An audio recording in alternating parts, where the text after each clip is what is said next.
여러분 안녕하십니까. 5월 21일 일요일인데요.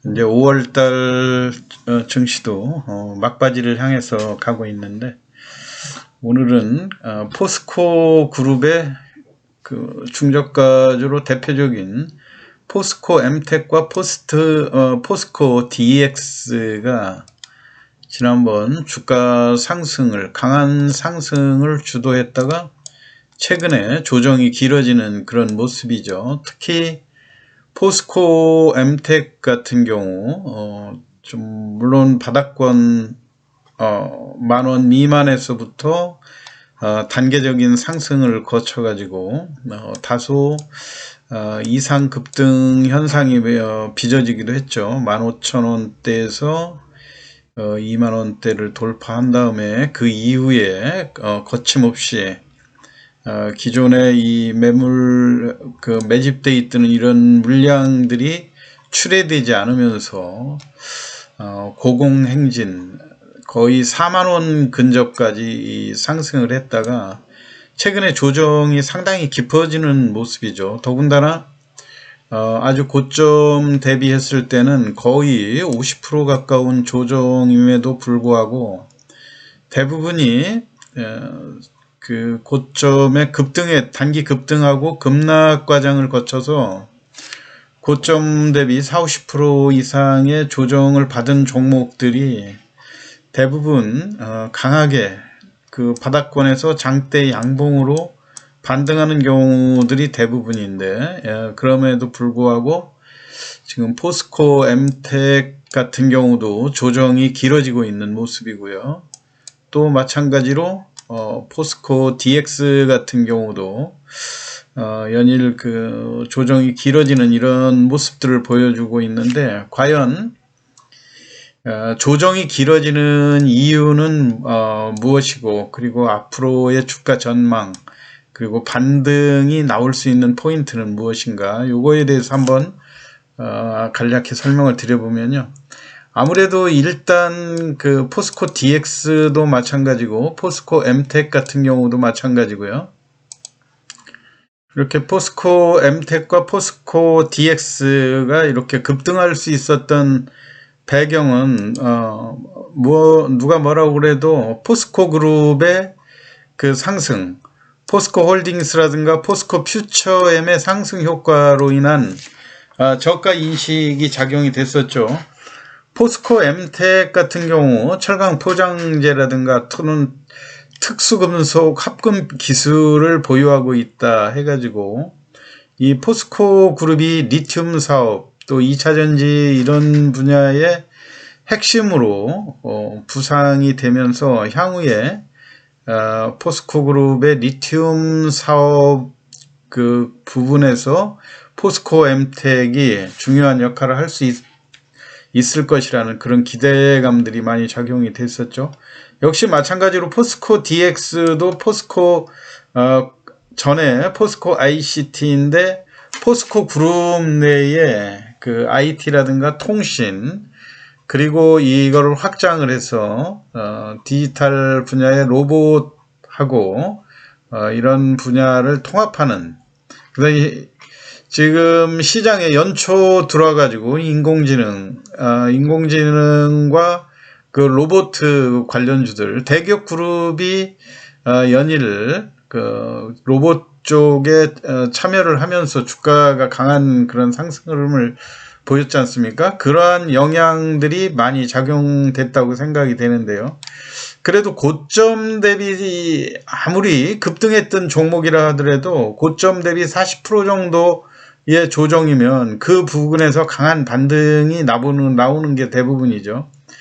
대표적으로 EV 첨단 소재라든가 자이글, 삼화전자, 이지 등 연초에 급등했던 종목들의 이러한 그 상승 흐름들을 우리가 한번 본다고 했을 때, EV 첨단 소재 같은 경우도 17,000원대까지 급락했다. 주가가 7,000원대 급락하면서 1차 반등을 거쳤었고요.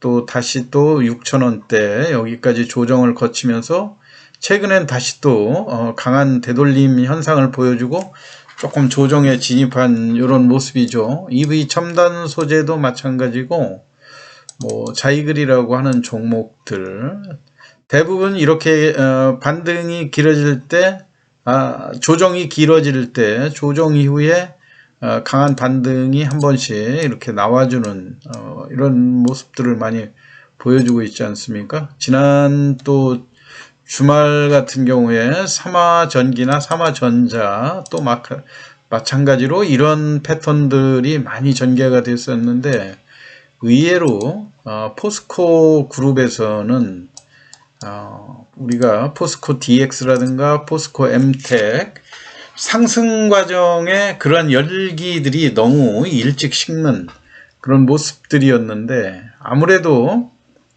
우리가 이제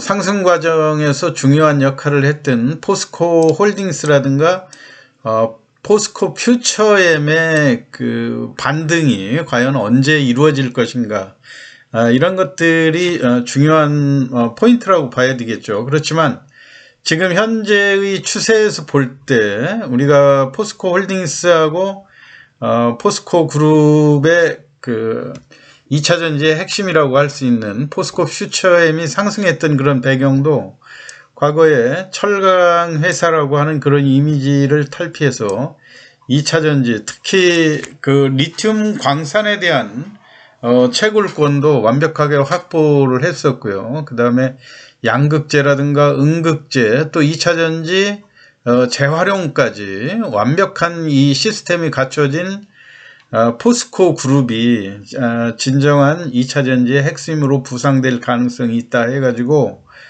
포스코 홀딩스하고 퓨처엠이 상승을 주도했었는데요.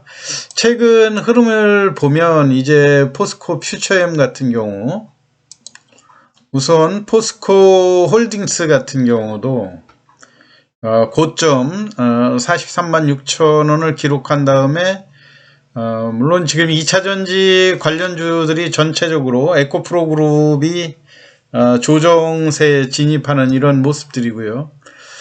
포스코 홀딩스도 43만 원대를 기록한 다음에 최근에 33만 원 요 부근까지 하락한 다음에 바닥을 완전하게 다지면서 서서히 다시 또 반등으로 돌아서는 그런 모습들이 많이 보이지 않습니까?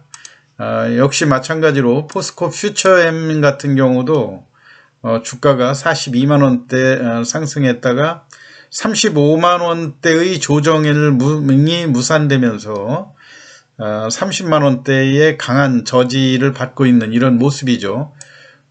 그래서 지금 현재 추세로 볼 때 2차전지의 핵심 분야로 우리가 포스코 그룹을 오히려 에코프로 그룹도 최근에 조정이 커졌지만 이 두 개의 기업들을 제가 비교해 본 바로 따지면 고평가 부분에서는 에코프로 그 그룹에 비해서는 포스코 그룹이 여전히 안정적인 성장이 가능하다 이렇게 볼 수가 있는 이야기거든요. 제가 우선 에코프로 같은 경우는 지주회사니까 포스코 홀딩스의 대비가 될 거고요. 에코프로 BM 같은 경우는 포스코 퓨처엠하고 서로 주가를 한번 비교해 보는 것이 상당히 의미가 있을 거다 생각이 돼서요. 자, 에코프로하고 포스코 홀딩스를 한번 비교를 해보면 물론 2022년도 결산 실적을 제가 핵심만 추려서 한번 우리가 비교해 볼 때 과연 두 기업 중에 얼만큼 과대평가되고 있는가 이런 것들을 비교해 볼 수가 있거든요. 에코프로의 순자산 가치가 2.5조로 나와 있어요. 그런데 순자산이라고 하는 거는 우리가 보통 총자본이라는 개념으로 많이 이야기하는데 총자산에서 부채를 뺀 순수한 그 자산 가치를 이야기하는 거죠, 시장에서. 근데 에코프로의 그 재무제표, 신고된 재무제표를 볼 경우로 에코프로 같은 경우는 그 순자산 가치, 총자산에서 부채를 뺀 순수한 자기 총 자본이 2.5조인 반면에 시가총액은 14조로 분석이 되고 있거든요. 그러면서 액면가가 500원짜리고 주가는 지금 최근에 하락했다고는 하지만 여전히 53만원. 그러면은 순자산 가치가 2.5조인데도 불구하고 시장에서는 여전히 6배 이상 5-6배 이상의 높은 프리미엄으로 거래되고 있는 이런 상황이죠. 우리가 이렇게 볼 때 포스코 홀딩스 같은 경우는 지금 현재 자산 가치가 어디 타의 추종을 불허할 정도로 총 자산에서 부채를 뺀 순수한 그 자산 가치만도 58조인데도 불구하고 시가총액이 지금 30조거든요. 그러니까 자기의 순수한 가치에도 못 미치게 시장에서 저평가되어 있다, 이렇게 볼 수가 있는 거 아닙니까? 지금 시가총액이 30조 원이고 퍼도 보면 8%에 불과하죠. 그거에 비해서 에코프로가 지금 퍼가 300이 넘는 이런 370일 정도를 기록하고 있는 것으로 보면 지금 포스코 홀딩스가 과도하게 저평가됐다, 이렇게 볼 수 있어요. 더군다나 액면에서 보면 에코프로 같은 게 500원인데 포스코 홀딩스는 5,000원이지 않습니까? 주식수 8,457만 원주가 되는데, 저는 이 포스코 홀딩스가 액면가 5,000원을 유지할 필요가 있는가, 이런 생각이 들어요.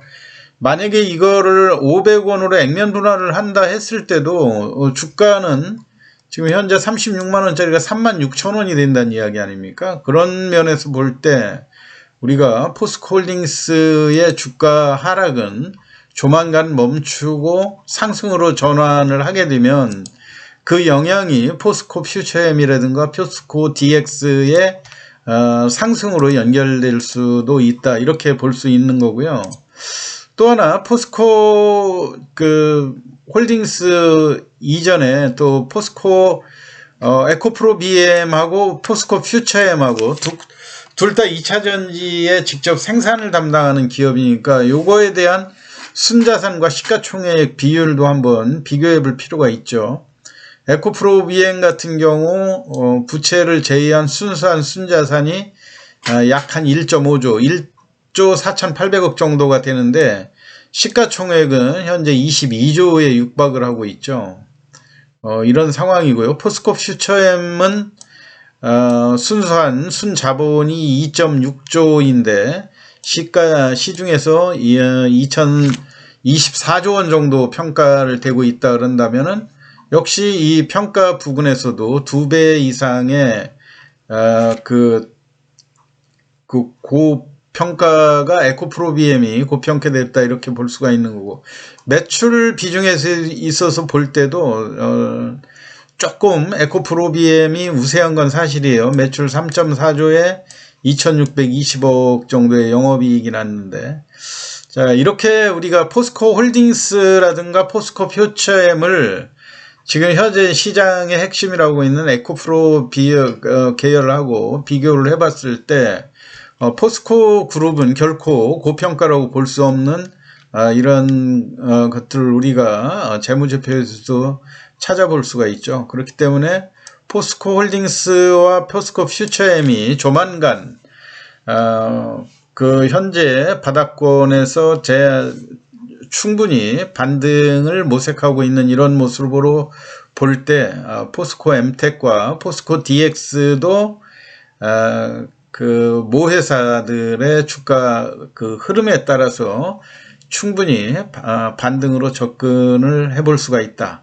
다만 포스코 엠텍이나 포스코 DX도 지금 현재 포스코 그룹이 철강 이미지에서 2차전지라든가 로봇 등 핵심 산업으로 탈바꿈하는 이러한 상황이기 때문에 기업의 이런 변신들은 단기간에 끝나는 것이 아니라 중장기적인 관점에서 평가를 해야 된다, 이런 얘기예요.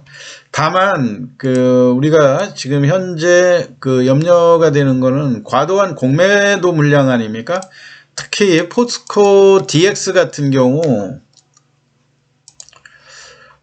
포스코 DX 같은 경우도 코스닥 150 종목에 이미 포함이 돼 있기 때문에 지금 누적 공매도량이 1,400만 주에 육박을 하죠. 포스코 DX가 전체적으로 주식수가 1억 5천만 주 정도 되는데 그 중에 10%가 이렇게 과도한 공매도에 포진이 돼 있다고 하는 점.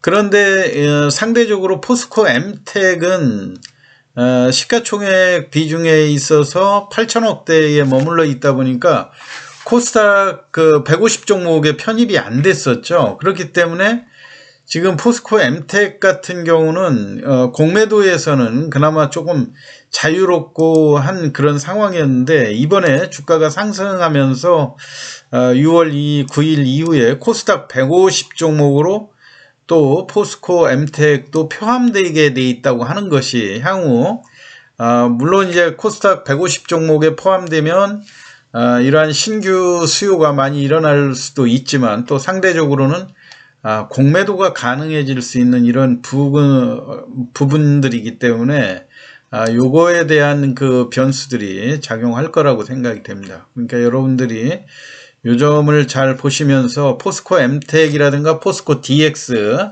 중장기적으로는 이 철강 회사에서 디지털 핵심 기업으로 특히 2차 전지의 주도권으로 시장에 부각되고 있는 포스코 그룹의 그 약진과 더불어서 중장기적인 관점에 포스코 엠텍과 포스코 DX도 지금 조정을 마무리하고 상승으로 전환할 수 있는 그런 가능성 얼마든지 예견해 볼 수 있는 이런 상황인데 모기업 그룹의 주가 변동과 연계해서 조금 더 기다려 보시면 얼마든지 반등이 나올 수 있을 거라고 생각이 됩니다. 오늘 주말을 이용해서요 다소 조정이 길어지고 있는 포스코 엠텍과 포스코 DX 주가 전망에 대해서 설명드렸습니다.